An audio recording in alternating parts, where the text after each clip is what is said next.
ராஜேஸ்வரி எல்லாரும் முன்னாடியும் சொல்றாங்க, அந்த கண்மணிய நான் தலை முழுகிட்டேன். கண்மணியோட ட்ரெஸ் எல்லாம் வெளியே போட்டு தீப்பெட்டியில இருந்து குச்சியை எடுக்கிறாங்க, உரசுறாங்க.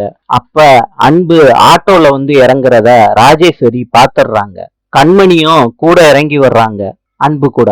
ராஜேஸ்வரி சொல்றாங்க, இனிமேட்டு இந்த கண்மணி இந்த வீட்டுக்குள்ள வரக்கூடாது அன்பு. அன்பு சொல்றாரு, பாட்டி இவ என் பொண்டாட்டி, என்னை காப்பாத்துறதுக்கு தான் அவசரமா வந்தா. என் பொண்டாட்டி என் கூட தான் இருப்பா. இவளை சொல்ல யாருக்கும் உரிமையே இல்ல.